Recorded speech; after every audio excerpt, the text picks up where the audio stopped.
الحمد للہ وکفی والصلاة والسلام علی عباده الذین اصطفی اما بعد. ہم نے اب تک 20 شعر جو ہیں وہ پڑھ لیے ہیں اور یہ مقدمہ چل رہا ہے.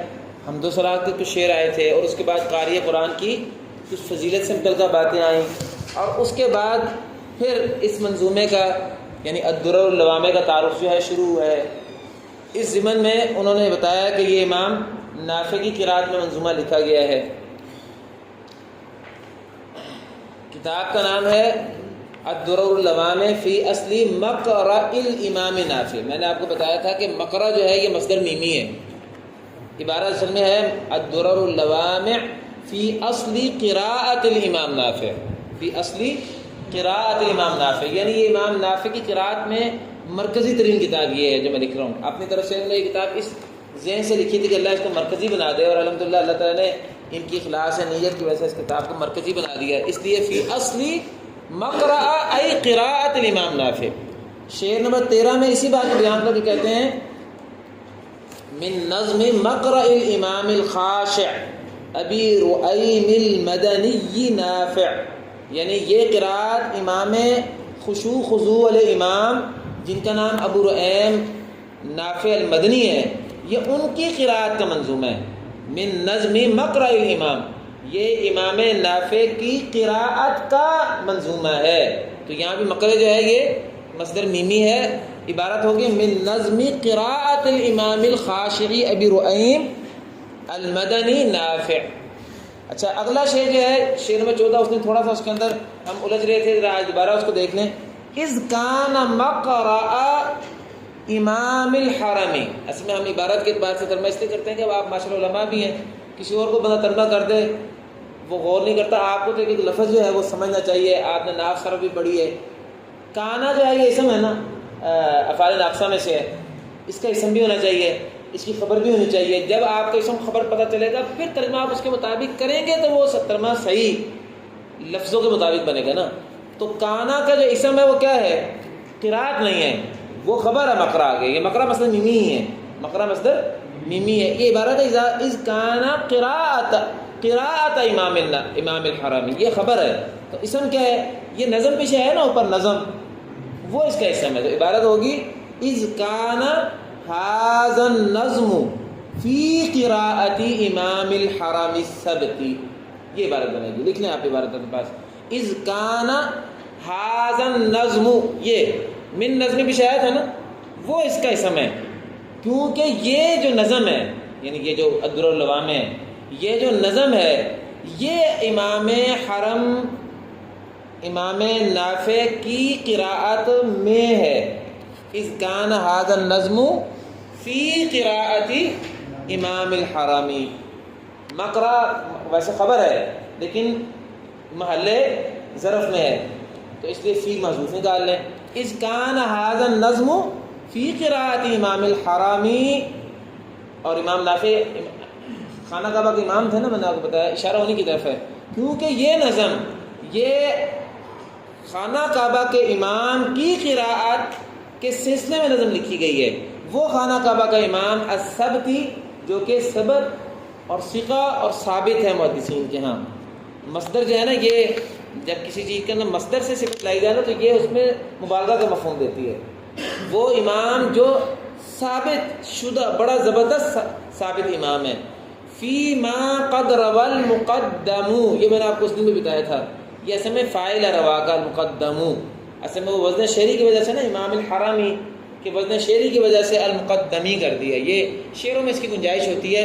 اصل عبارت میں المقدم یہ فاعل ہے روا کا کیونکہ یہ نظم امام حرم امام نافع کی قراءت کے سلسلے میں لکھی گئی ہے. اس معاملے میں جو کچھ امام نافع نے روایت کیا ہے فیما اس سلسلے میں جو کچھ تحقیق روایت کیا ہے المقدم اس امام نافع نے جو مقدم امام ہے جو کچھ اس سلسلے میں امام نافع نے روایت کیا ہے اس روایت کے سلسلے میں یہ نظم جو ہے امام نافع کی قراءت میں لکھی گئی ہے. واضح المقدم یہ نافع کی صفت ہے. المقدم کا مطلب ہے جس کو مقدم کیا جاتا ہے. اس کا میں نے ترجمہ آپ کو اس دن بتایا تھا کہ مقدم کا مطلب ہوتا ہے جس کو لوگوں کی موجودگی میں آگے بڑھایا جائے. اور کسی مسجد کا کسی جگہ کا جو امام ہوتا ہے، جو بھی لوگ ہوں، ہزاروں لوگ ہوں، آگے تو اس کو کیا جاتا ہے نا، آپ نماز پڑھائیں، بلکہ وہ خود ہی آگے ہو جاتا ہے، اس کو پتہ کہ میں نے ہی آگے ہونا ہے. تو امام نافع چونکہ خانہ کعبہ کے امام تھے، ان کی موجودگی میں کوئی قرات کرنے کے لیے یا امامت کے لیے آگے نہیں بڑھا کرتا تھا. علم میں بھی سب سے فائد تھے، اور ویسے بھی چونکہ امام مقرر تھے اس لیے انہی کو آگے بڑھایا جاتا تھا. تو مراد ہے فیما قد روا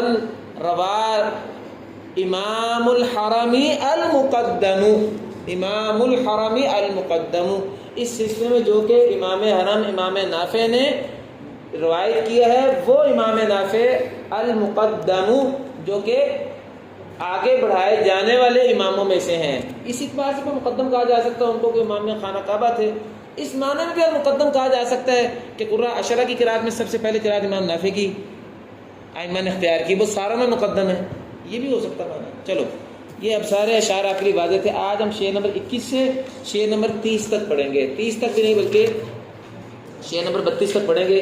مقدمہ 32 پہ جا کے انشاءاللہ ختم ہو جائے گا. مقدمہ جو ہے 33 نمبر شعر سے نا باب الاستعاذہ شروع ہو رہا ہے. جیسے شاطبی آپ پڑھتے ہیں نا، تو شاطبی کے شروع میں 99 شعر جو ہے مقدمہ کے تھے، اور شعر نمبر 100 سے جو ہے نا باب الاستعاذہ شروع ہو رہا تھا. تو اس کا شعر نمبر 33 سے باب الاستعاذہ شروع ہو رہا ہے.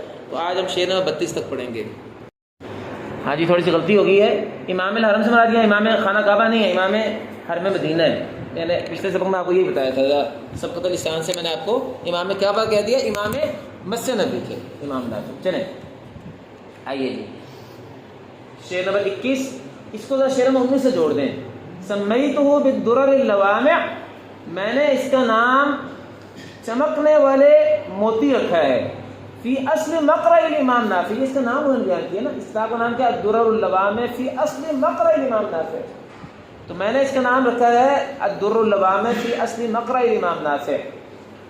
علی الذی روا ابو سعید، شعر نمبر 21 کا تعلق اس سے ہے، یہ اس سے متعلق ہے سمیتہ سے. اس تفصیل کے مطابق امام نافع کی قرات میں بیان کروں گا اس کتاب میں، جو ابو سعید عثمان ورش نے ان سے نقل کی ہے. یہ شاگرد دو ہیں امام نافع کے، ورش اور قالون، اور یہی دونوں نافع کی قرات کو آگے روایت کرتے ہیں نا. تو میں اپنی اس کتاب میں امام نافع کی قرات کو اساس بناؤں گا، اصل کا معنی اساس بناؤں گا، اس روایت کے مطابق، اس روایت کے مطابق جو ان سے ابو سعید عثمان ابن سعید ورش رحمہ اللہ نے نقل کیا ہے، جو کہ تجوید کے بہت بڑے عالم ہیں، عالم التجوید. اس روایت کے مطابق جو روایت کیا ہے، نقل کیا ہے امام ابو سعید عثمان ابن سعید، ان کے والد نام بھی سعید ہے اور ان کی کنیت بھی ابو سعید ہے، عثمان بن سعید ورش نے، ورش جو ہے نا یہ لقب ہے ورش کا. اس میں اتنے ان کا رنگ سفید بہت تھا. تو یہ مصر سے پڑھنے آئے تھے امام ورش نا، امام نافع سے مدینہ میں. تو صورتحال یہ تھی کہ وقت نہیں ملتا تھا ورش کو پڑھنے کے لیے. امام نافع سارا دن ان کا ٹائم مشغول تھا. تو امام نافع نے ان کو فجر سے پہلے تہجد کو وقت دیا تھا کہ اگر پڑھنا تو اس وقت آ جایا کرو. ہمارا تو حال یہ ہے کہ ہمیں تو ہم پڑھنے کا شوق ہی ہمیں کوئی نہیں ہے. تو وہ باقاعدہ پھر فجر سے پہلے کا وقت ان کو ملا تھا. پھر ان کی آواز اتنی خوبصورت تھی ورش کی، اچھا شکل ان کی بہت سفید تھی، رنگ گورا تھا. تو ان کو پھر امام نافع پیار سے ورش کہا کرتے تھے. ورش اس کا معنی سفید رنگ والا، تو یہ ان کا لقب ہے. تو پھر ان کی آواز اتنی خوبصورت تھی کہ طلبہ آنا شروع ہوتے، امام ورش پڑھے ہوتے تھے. طلبہ کہتے اتنی پیاری آواز ہے، آپ 5 منٹ میرے بھی لے لیں. دوسرا دن کہتا 5 منٹ میرے بھی ڈال دیں. تیسرا کہتا میرے 5 منٹ ڈال دیں. پھر ورش کو ٹائم بہت زیادہ مل گیا تھا بعد میں. تو امام ورش امام نافع سے تقریباً غالباً 20 سال پڑھتے رہے ہیں، حتیٰ کہ اتنا پڑھا کہ پھر امام قانون کے بارے میں بھی آتا ہے کہ وہ بہت زیادہ کثرت سے پڑھتے تھے. تاکہ نافع نے کہا کہ تم اس بات کو چھوڑو پڑھنے کو، وہ فلاں سائڈ پہ ستون پہ بیٹھ جاؤ، پڑھانا شروع کر دو. قانون کو تو یہ کہا تھا. اور ورش جو ہے ان کو کہا کہ اب تم اپنے علاقے میں جا کے پڑھاؤ. اچھا یہ کہہ رہے ہیں عالم التجوید، وہ تجوید کے بہت بڑے عالم ہیں. ہمارے یہاں وہ قرات کے امام ہیں. اصل بات یہ ہے جیسے آپ کے یہاں حفظ کی روایت جو ہے وہ آپ کی قرات عامہ ہے، حمام کی قرات ہے، آپ اس کی تجوید پڑھتے ہیں. تو چونکہ یہ مغربی ممالک میں ورش جو ہے یہ آپ کی حفظ کی طرح قرات عامہ ہے. ان کے یہاں ورش کی قرات نہیں ہے، ان کے حفظ کی قرات آپ جیسے آپ ورش کی قرات کو قرات سمجھتے ہیں، وہ حفظ کی قرات کو قرات سمجھتے ہیں. ان کے یہاں حفظ ورش جو ہے نا اس کی تجوید ہی ہے. جیسے آپ حفظ کی تجوید پڑھتے ہیں نا، ان کے یہاں یہ کتاب تجوید کی کتاب ہے نا، مغاربہ کے درر اللوامع میں. تو کہہ رہے ہیں کہ یہ ابو عثمان سعید ابن ورش نے جو نقل کیا نا نافع سے، اس سلسلے میں یہ جو ہے نا میں اس کتاب کو بیان کروں گا، وہ ورش جو عالم التجوید ہے، رئیس اہل مصر فی الدرایتی، جو اہل مصر کے رؤساء قراء میں سے رئیس القراء ہیں مصر کے، فی الدرایتی، درایت میں، درایت کہتے ہیں القاریۃ والقاریہ وما ادراک ما القاریہ، الحاقۃ والحاقہ وما ادراک ما الحاقہ۔ ادراکہ کا مطلب کیا ہے؟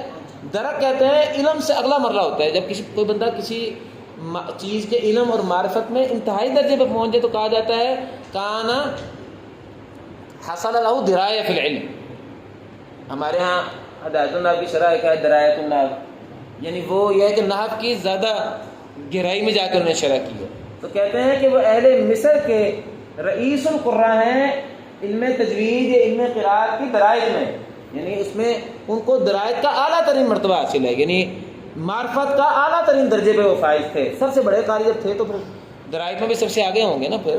اور درایت سے مراد جو ہے قرآن پاک قراءت تجوید کی درایت مراد ہے، بس ضبط اور اتقان فی الروایہ، اور اس طرح ضبط اور اتقان، اتقان مضبوطی کو کہتے ہیں، روایت کے سلسلے میں بھی انہوں نے بڑا اہتمام سے چیز کو محفوظ کیا، ضبط کا معنی محفوظ کرنا اور اتقان کا معنی مضبوطی سے محفوظ کیا ہے، یہ بھی صفتیں ہیں ان کی، ابھی صفتیں چل رہی ہیں۔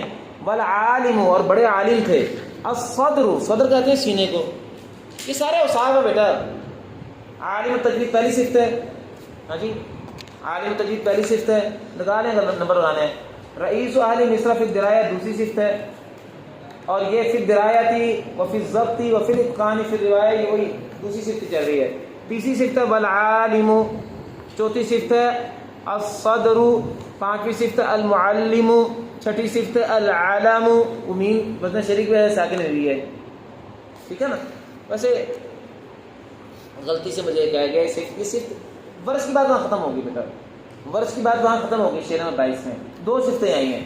وہ ورث جو بہت بڑا تجوید کا عالم ہے، جو درایت ضبط اور اتقان میں، روایت اور درایت دونوں میں اہل مصر کا استاد القراء ہے، رئیس القراء ہے۔ اب آگے قانون کی بات ہو رہی ہے، والعالم، یہ دوسرا ہے، اور ایک دوسرا عالم بھی ہے، یہ ہے تھا نا علی الذی روا ابو سعید، یہ اسی پر عطف ہے، وعلی الذی روا العالم الصدر المعلم العلم عیسی بن مینا وهو قالون الاصم، یہ اس کی صفتیں قانون کی۔ اور اسی طرح میں نے اس کتاب کا نام الدرر اللواء میں رکھا ہے، شیخ محمد نے سمجھایا ہے اس روایت کے مطابق جو بہت بڑے عالم جو الصدر ہے، الصدر سینے کو کہتے ہیں نا، سینہ چلتے ہوئے انسان کا آگے ہوتا ہے نا، سینہ سب سے ظاہر ہوتا ہے، اس لیے سینے کو صدر کہتے ہیں۔ مراد المقدم ہے، وہ جو پیچھے آیا تھا نا قد روى المقدمی، وہ مقدم کا معنی صدر کا معنی، یعنی وہ عالم الصدر جس کو تمام لوگوں کے مقابلے میں آگے بڑھایا جاتا ہے۔ تو آپ دیکھو قانون جو ہے یہ ورش اور قانون دونوں کے مقابلے میں قانون جو ہے اس کو ورش پہ بھی فضیلت دی گئی ہے علم کے اعتبار سے۔ ہمارے ہاں جو امام شاطبی چل رہے ہیں نا ان کے ہاں تو ایسے ہی ہے، امام دانی نے بھی تحصیل میں اسی طرح کی ہے، اگرچہ در اللوامے میں یہ جو ہے امام نے بری ویسے ورش کو مقدم کر رہے ہیں، لیکن ورش کا ذکر پہلے کیا قانون کے بعد میں کیا ہے۔ اس کے باوجود کہتے ہیں کہ الصدر المقدم، وہ علم میں بڑے مقدم امام تھے، المعلم جو بڑے عالم، معلم استاد کو کہتے ہیں، بڑے استاد آدمی تھے، یہ تیسری صفت ہے۔ العلم، علم کیا ہے؟ یہ دیکھو سیر اعلام النبلاء، سیر اعلام النبلاء امام ذہبی کی کتاب ہے نا، علم کی جمع اعلام، علم کہتے ہیں جھنڈے کو، جیسے میدان جنگ کے اندر جھنڈے سے پورا لشکر جو ہے اس کا تعارف ہوتا ہے، اس طرح علم کہتے ہیں اس آدمی کو جو علماء کی پہچان ہو، بڑا عالم۔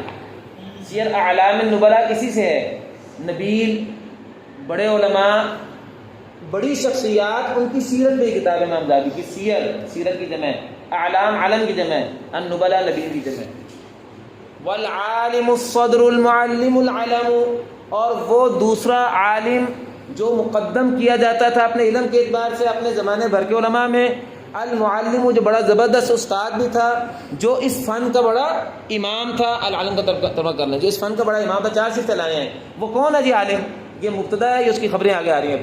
وہ ہے عیسیٰ ابن مینا، وہ ہے عیسیٰ ابن مینا جن کا نام قالون ہے، الاصم جو کہ الذی لا یسمع جو کہ بہرے تھے، صم بکم عمی، صم یہ جمع ہے الاصم کی، صم جمع ہے اس کی، وہ جو بہرے تھے۔ قانون کے بارے میں آپ کو میں یہ بات بتاؤں، قانون جو بہرے تھے، عجیب بات ہے، آج کل کے زمانے میں آپ کو پتہ ہے نا کہ لوگ جو ہیں جن کی زبان لڑکھڑاتی ہے پڑھتے ہوئے، بات کرتے ہوئے ہکلاتے ہیں، قرآن پڑھتے ہیں تو وہ ان کی زبان نہیں ہکلاتی.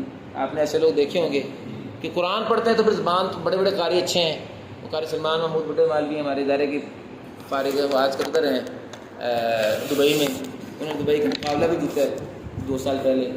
وہ قاری سلمان عام بات کریں تو ان کی زبان ہکلاتی ہے، لیکن جب وہ شروع کر دیں تو وہ قاری سلمان جو ہے بہت ہی اچھا پڑھنے والے قاری ہیں. اسی طرح وہ جو بنگلہ دیش کا بچہ ایک ہے، اس کی تلاوت بھی ہے، شیئر سوشل میڈیا پہ کثرت ہوتی ہے. جب شروع کرتا تو زبان چلتی نہیں ہے، جب وہ چلتی ہے تو پھر چلتی جاتی ہے. لیکن یہ تو ہمارے ہاں معجزہ ہے. لیکن ایک بندہ بہرا ہو اور وہ قاری ہو، یہ کیسے ہوا؟ قانون کے اندر اللہ تعالیٰ نے یہ معجزہ جاری کیا ہوا تھا. قانون کانوں سے سنتے نہیں تھے تو پھر پڑھتے کیسے تھے؟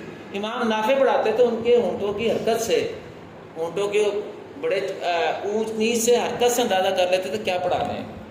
حتیٰ کہ جب بعد میں پڑھانا شروع کیا انہوں نے تو اب شاگرد کیسے سنیں؟ آواز تو آتی نہیں ہے، تو شاگردوں کو بھی اصلاح ان کے منہ کی حرکت کو سن کے کیا کرتے تھے.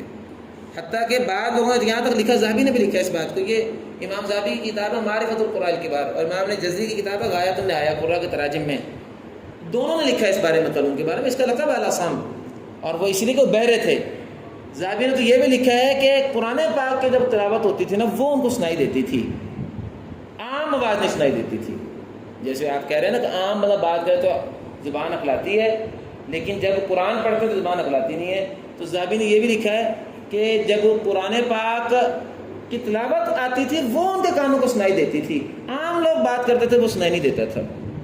اگر یہ ضعیف، یہ امام نافع قانون کے بارے میں یہ بات جو نقل کی ہے ذہبی نے یا ابن جزری نے غایۃ النہایہ نے، دونوں میں سے کسی میں مل جائے گی آپ کو، تو وہ لیکن کہتے ہیں کہ یہ روایت ضعیف ہے قانون کے بارے میں. اصل بات یہی ہے کہ قانون جو ہے نا یہ اندازے سے پڑھا کرتے تھے، اور اتنا اللہ تعالیٰ نے ان کی، جیسے نبینہ کو اللہ تعالیٰ ان کی حص بڑھا دیتے ہیں چھونے کی اور اندازہ زیادہ ہو جاتا ہے.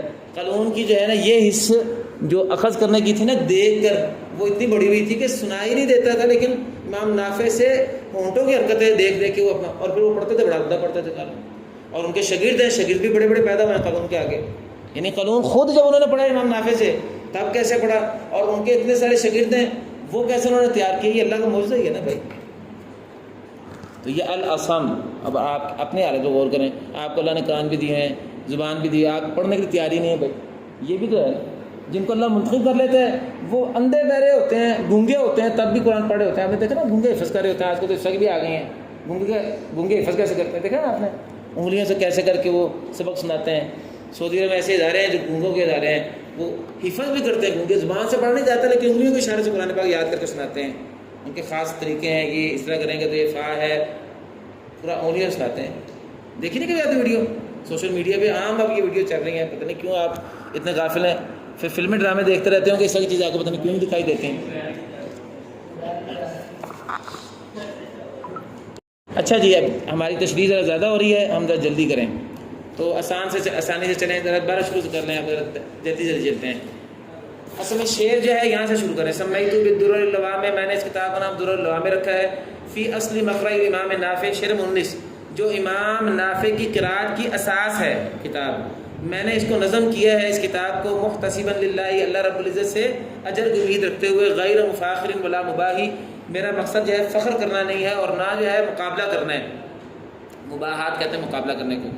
علی الذی، یہ کتاب امام نافع کی قرأت میں ہے اس روایت کے مطابق جس کو ابو سعید عثمان بن سعید ورش نے نقل کیا ہے. وہ ورش جو تجوید کے بھی عالم ہیں، جو اہل مصر کے درائد ضبط کے اندر رئیس القرہ تھے اور روایت کے اندر متقن ترین قرہ تھے. پہلا امام وہ ہے جس نے امام نافع سے نقل کیا، اور دوسرا امام وہ عالم جو مقدم کیا جاتا تھا اپنے علم کے اعتبار سے اپنے زمانے کے قرہ پر، جو بڑا زبردست معلم تھا اور جو اس فن کا بہت بڑا امام تھا، العلم جھنڈا تھا. وہ عیسیٰ ابن مینا ہیں، یہ قانون کا نام ہے. وہ قالون، وہ عیسیٰ ابن مینا جو ہیں وہ قالون اور الاصم ہیں. ان کا نام ہے عیسیٰ ابن مینا اور قالون الاصم، یہ ان کے جو ہیں وہ القاب ہیں. یہ میں نے آپ کو بتا دیا کہ اہل مغرب جو ہیں ورش کو مقدم کرتے ہیں. ہم جب جمع پڑھتے ہیں اس میں ہم قانون پڑھتے ہیں نا، پھر ورش پڑھتے ہیں. اہل مغرب جو ہے نا قرأت عشاء کبیر میں پہلے ورش پڑھتے ہیں پھر قانون پڑھتے ہیں. جمع کی ساری وجوہ بھی اس طریقے بدل جاتی ہیں. چلیں اب قانون کے بھی اصحاب چل رہے ہیں. کتنی صفتیں ہیں یہ قانون کی؟ 4. 5ویں اب آ رہی ہے. اثبت من قرأ بالمدینہ، یہ قانون جو ہے یہ زیادہ ثابت امام ہے اہل مدینہ. من قرأ بالمدینہ، جن لوگوں نے مدینہ میں پڑھا ہے نا، یعنی مدینہ کے قرہ میں سے قانون اثبت امام ہے. اسی لیے بعض لوگ قانون کو ورش میں مقدم کرتے ہیں نا کیونکہ اثبت امام ہے. لیکن جزائر، موریتانیہ، مراکش میں تو ورش کو مقدم کیا جاتا ہے، یعنی جبکہ لیبیا اور تیونس کے اندر ان 2 ملکوں میں قانون رسمی کراتا ہے، وہاں قانون کو مقدم کیا جاتا ہے. یعنی یہ عالم مغرب میں سارے میں قانون ورش ہے نا، لیکن 2-3 ملکوں میں ورش جو ہے وہ مقدم ہے امام، جبکہ جزائر اور تونس کے اندر، لیبیا اور تونس کے اندر قانون مقدم ہے امام. شیخ مرصفی صاحب جو ہے لیبیا میں رہے نا 8 سال، اور لیبیا کی رسمی قرآن جو قانون ہے. شیخ مرصفی صاحب کی جو ہے نا کتاب ہے روایت قانون میں، بہت زبردست کتاب ہے ایک جلد میں، تو وہ قانون میں لکھی ہے. جو لیبیا میں رہے 8 سال روایت قانون میں پڑھاتے رہے ہیں جا کے. چلو لیکن اچھا ایک وجہ تو قانون کو مقدم کرنے کی یہ ہے. قانون کو مقدم کرنے کی ایک دوسری وجہ یہ بھی بیان کی جاتی ہے کہ قانون جو ہے نا امام نافع کے ربیب ہیں. امام نافع کے ربیب ہے. ربیب کہتے ہیں جو بیوی ہے نا جس سے شادی کی ہے آدمی نے، اور اس کا ایک بچہ پہلے کسی اور شوہر سے ہو، تو قانون امام نافع کے بیٹے بھی ہیں. یہ امام نافع کے بیٹے ہیں بیوی کی طرف سے، اس کو کہتے ہیں ربیب. تو اس لیے جو ہے قانون کو پالا بھی نافع ہے. یہ تو گھر میں پہلے امام نافع کے امام قانون، اس لیے بھی بعض لوگوں نے قانون کو ورش میں مقدم کیا ہے. ہمارے یہاں بھی یہی چل رہا ہے، قانون مقدم ہے. ودانا بالتقوی فزان دینا، دانا یہ بھی اس کا ہوا فاعل قانون کا جا رہا، اور وہ قانون جو ہے دانا تحلّ، وہ زیور آراستہ ہوا، تقوی کے زیور سے آراستہ ہوا ہے، تقوی کے زیور سے آراستہ ہوا. فزان یہ زینت سے ہے، اور اس نے اس تقوی کے زیور سے اپنے دین کو زینت بخشی. فزان دینہ، ہاں وزن شریک جو ہے ساکن ہو گئے ہیں. فزان دینہ، قانون نے اپنے آپ کو تقوی سے آراستہ پہ راستہ کیا. دانا فزان دینہ، پس اس تقوی کے ساتھ اس نے اپنے دین کو زینت بخشی. فزانہ، فزانہ کا بھی ہوا ضمیر قانون کی طرف جاری ہے. بینت ما جاء من اختلافی بینہما عنہ ابی ائتلافی، میں اپنے اس کتاب میں واضح کروں گا جو کچھ بھی ان دونوں قاضیوں کے درمیان اختلاف کے سلسلے میں آیا، عنہ اس نافع سے نقل کرتے ہوئے ان دونوں میں جہاں جہاں اختلاف آیا میں وہ بھی واضح کروں گا. ابھی ائتلافی، یہ بھی ائتلافی یہ سمجھ ائتلافہ ہے، ائتلافہ فعل ماضی ہے لیکن اس کو جو ہے لے آئے وزن شریک ویسے بھی ائتلافی. ابھی اتفقہ، الفت سے، جہاں وہ دونوں متفق ہوئے وہ بھی بیان کروں گا نافع سے، جہاں ان دونوں کا نافع سے نقل کرنے میں اختلاف ہوا وہ بھی واضح کروں گا. ٹھیک ہے، بینتو میں واضح کروں گا وہ سب کچھ جو کچھ آیا ہے من اختلافی بینہما، ان دونوں کے درمیان اختلاف کے سلسلے میں، قانون ورش اختلاف کے سلسلے میں، عنہ اس نافع سے. ابھی ائتلافہ، یا جس چیز میں وہ دونوں متفق ہوئے ہیں، یعنی نافع کی روایت میں جب قانون اور ورش متفقتاً ایک چیز بیان کریں وہ بھی بیان کروں گا، اور جس چیز میں وہ دونوں آپس میں مختلف ہو کر بیان کرتے ہیں وہ بھی بیان کروں گا. وربما اطلقت فی الاحکام ما اتفقا فیہ عن الامام، بس اوقات میں احکام کو مطلق ہی چھوڑ دوں گا. ربما بہت اوقات ایسا ہوگا کہ میں احکام کو مطلق چھوڑوں گا اس سلسلے میں، یہ اطلقت کا مفعول بھی ہے متفقا فیہ عن الامام. جب امام نافع، الامام یاد رکھنا مغاربہ کہیں جب کہا جائے نا امام یہ کہتا ہے تو امام سے نافع ہوتا ہے مطلقاً، چونکہ ان کا امام نافع ہے.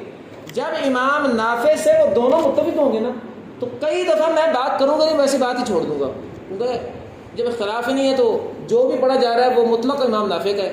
تو بسا اوقات میں اطلاق کے ساتھ کام لوں گا احکام بیان کرنے میں وہاں جہاں ان دونوں کا امام سے نقل کرنے میں دونوں اتفاق کر رہے ہوں گے. یعنی بسا اوقات میں اتفاقی چیز ہو یا اختلافی چیز ہو اس کو بیان کروں گا امام نافع سے ان کا جو اتفاقی یا اختلافی چیز ہے، اور بسا اوقات اتفاقی چیز کو سرے سے ویسے ہی چھوڑ دوں گا چونکہ میں کہوں گا اختلاف تو ہے نہیں تو بیان کرنے کی کیا ضرورت ہے. یہ مراد ہے. وربما اطلقت فی الاحکام ما اتفقا، قانون و ورش جب وہ دونوں متفق ہوں گے فی ان اس حکم کے سلسلے میں عن الامام امام نافع سے نقل کرنے میں، جب دونوں میں اختلاف ہوگا ہی نہیں تو میں بیان ہی نہیں کروں گا. جیسے الحمد للہ رب العالمین الرحمن الرحیم، کوئی اختلاف نہیں دونوں میں، اس میں کوئی بات نہیں بیان کرنے کی کتاب میں کیونکہ پتہ ہے کہ یہ دونوں ایک جیسے پڑھتے ہیں. چلیں سلکت فی ذاک طریق الدانی، اپنی اس کتاب میں امام دانی کے طریق سے چلا ہوں. اپنی اس کتاب میں امام دانی کے طریقے لے کے چلوں. آپ کو بتا نا کہ شاطبیہ کی اصل کیا ہے؟ تحصیل ہے نا. جو قانون کا طریقہ ابن نشیط ہے یہ اصل میں تحصیل میں امام دانی نے طریقہ اختیار کیا ہے. ورش کا طریق جو ہے وہ ازرق ہے, وہ دانی نے طریقہ اختیار کیا ہے. اسی طرح جو ہے ہشام کا طریق حلوانی ہے, اس میں تحصیل میں امام دانی ہے. آپ کو پتہ اشرح صغریٰ میں ہر قاری سے ایک ایک طریق ہے. اشرح صغریٰ میں ہر قاری سے ایک ایک طریق ہے, اور اشرح کبریٰ میں ہر قاری سے نیچے راوی سے 4 طریق ہیں.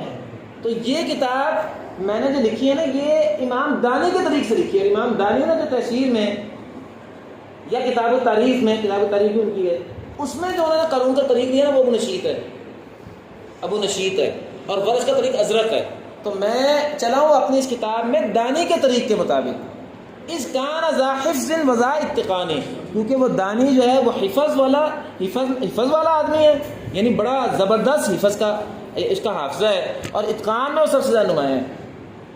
ٹھیک ہے, یعنی اس کتاب میں ابھی میں آپ کو پہلے آپ لوگوں کو بتایا ہوا ہے کہ یہ درر اللوامہ جو ہے نا یہ شاطبی کے طریق سے ہے. یعنی شاطبی میں جو قانون کا طریقہ نا, جو شاطبی کی قرأت قانون کی شاطبی میں بیان ہوگی نا وہی درر اللوامہ میں ہوگی, اور جو ورش کی قرأت شاطبی میں تحصیل دانی میں بیان ہوگی وہی قرأت یہاں بیان ہوگی. یہ اشرح کبریٰ کا قانون یا اشرح کبریٰ کا ورش مراد نہیں ہے. یہ جو الدرر اللوامہ کا قانون ہے نا یہ شاطبی والا قانون ہے, تحصیل والا قانون ہے, نہ کہ اشرح کبریٰ والا قانون. اشرح کبریٰ والا قانون جو ہے اس کے اندر اس کی وجوہ اور بھی ہیں, جیسے اشرح کبریٰ کا جو ورش ہے اس سے قصہ منفصل بھی ہے. یہ جو کتاب ہے یہ اشرح کبریٰ کے ورش کی قرأت بنی ہے, بلکہ یہ امام دانی کی تحصیل شاطبی کے شاطبیہ کے طریق سے جو ورش کی قرأت ہے نا, جس میں مد منفصل میں طول ہے, مد متصل میں طول ہے, مد بدل میں تینوں وجہ ہیں. حالانکہ اشرح کبریٰ میں ورش کا طریق اسمانی بھی ہے, اس کے لیے جو ہے قصر منفصل بھی ہے, توسط منفصل بھی ہے, مد بدل میں قصر ہے, شعین میں بھی توسط نہیں ہے قصر ہے. تو یہ کتاب کس طریق میں ہے؟ دانی کے طریق سے ہے, یعنی جو شاطبی کا طریق ہے اس میں. حسب ما قرأت بالجمیع علی ابن حمدون ابی الربیع, یہ کتاب اس کے مطابق میں نے بیان کی ہے, پڑھ تو دیا ہے. سلکت فی ذاک طریق الدانی, اس کتاب میں امام دانی کے طریق کو لے کر چلا ہوں. ابھی تو بتایا میں نے, اسی کا ترجمہ کیا ہے. اس کتاب میں امام دانی کے طریق کو لے کر چلا ہوں کیونکہ وہ دانی تھے, ذا حفظ حفظ والے امام تھے, وذا اتقان اور بڑے اتقان والے امام تھے. حسب ما قرأت بالجمع, اور اس کتاب میں نے جو کچھ بیان کیا ہے اس کے مطابق بیان کیا ہے, جو کچھ میں نے سب قراتوں کے قبیل سے پڑھا ہے. بالجمیع سے مراد تمام قراتیں سبا ہیں. جو کچھ میں نے ساتوں قراتوں کے ضمن میں پڑھا ہے اپنے استاد ابن حمدون ابو الربیع سے, یعنی ابن بری جو ہیں جو کتاب کے مؤلف ہیں ان کے استاد ہیں امام ابو الربیع ابن حمدون. جیسے میں نے جو آپ پڑھا مفہوم قاری ابراہیم سے جو پڑھا میں آپ کو وہ بیان کرا گا. تو کہہ رہے ہیں اس کتاب میں جو کچھ بیان کروں گا اس کے مطابق بیان کروں گا. جو قرات سبا کے ضمن میں نے ابن حمدون سے پڑھا تھا. اب قرات سبا میں نافع کی قرات دی ہے نا, تو وہ پڑھی تو 7 قراتیں اکٹھی تھیں, ان میں سے صرف نافع کی قرات لے کر ابن حمدون سے جنہوں نے نقل کیا تھا انہوں نے اس کتاب میں بیان کر دیا. حسب ما قرأت, اس کے مطابق جو میں نے پڑھا بالجمیع ساری قراتوں سے, جمیع کا مطلب ساری قراتیں جو انہوں نے پڑھی ان سے اپنے استاد سے, ابن حمدون سے جن کی کنیت ابو الربیع ہے.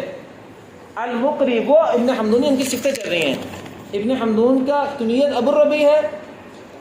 دوسری المقری جو کہ مقری ہیں, قاری ہیں بڑے, مقری کہتے ہیں پڑھانے والے کو. المحققی, یہ اس کی تیسری صفت ہے جو محقق امام ہے. الفصیحی, جو بڑے فصاحت و بلاغت والے امام تھے. ذی سندی, جو سند کے ساتھ نبی صلی اللہ علیہ وسلم تک اپنی قرات لے کے چلنے والے تھے. المقدمی, وہی جو اپنے زمانے میں عام علماء میں نمایاں ترین تھے. الصحیحی, جن کی قرات جو ہے اپنی صحت کے اعتبار سے اعلیٰ درجے کی تھی. یہ 7 صفتیں ہیں ابن حمدون اپنے استاد کی تعریف کرنے میں. اوردت ما امکننی من الحجج مما یقام فی طلابہ حجج. میرا خیال ہے یہی رک جاتے ہیں, 29 نمبر شعر تک انشاءاللہ ہم آج پڑھ رہے ہیں. 3 شعر مقدمے کے بھی رہتے ہیں, وہ انشاءاللہ پھر اللہ چاہے تو کل کے سبق میں آ جائیں گے. وآخر دعوانا ان الحمد للہ رب العالمین.